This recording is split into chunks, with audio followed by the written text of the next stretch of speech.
Does the government work for us or do we work for the government?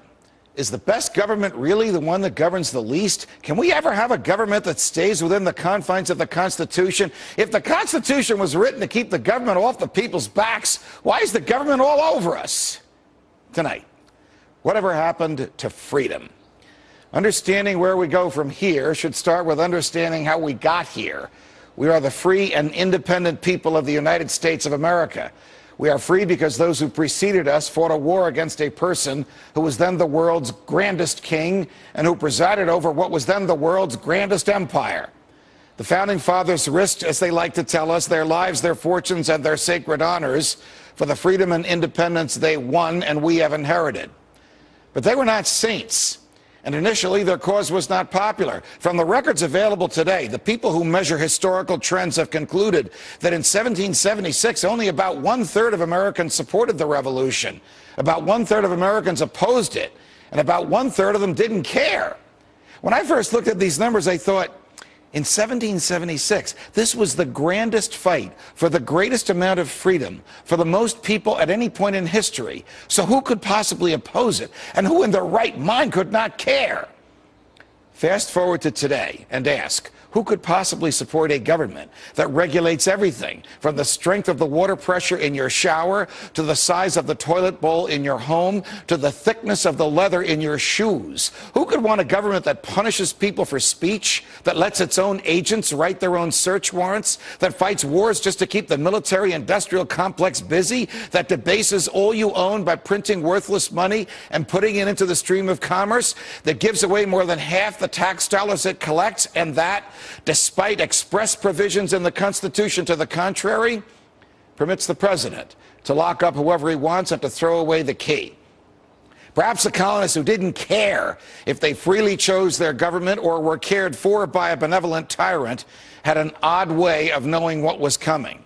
Perhaps those who opposed the revolution were afraid to take on the king, to challenge authority, and to risk their comfortable lives for the unknown. Well, we all know what happened. A relatively small part of the population pushed the culture and society toward freedom. And the freedoms that they chose were pure. I mean, after we won the revolution and wrote the Constitution, the new government and the political class assured all Americans that they could think as they wished and say what they thought and publish what they said, that they could associate or not associate with anyone. They could worship as they chose or choose not to worship. They could defend themselves with guns even against tyrants.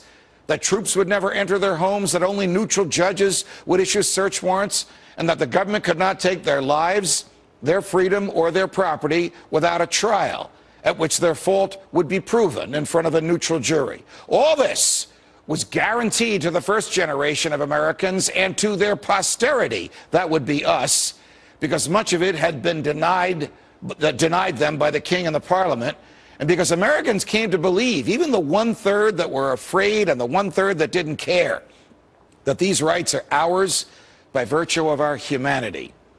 Whether you believe that we are the highest order of natural selection, or whether you believe, as I do, that we were created by God in his image and likeness, you know in your heart that these natural yearnings, as St. Thomas Aquinas and Thomas Jefferson called them, are our natural rights, are a part of our humanity, and cannot long be denied us.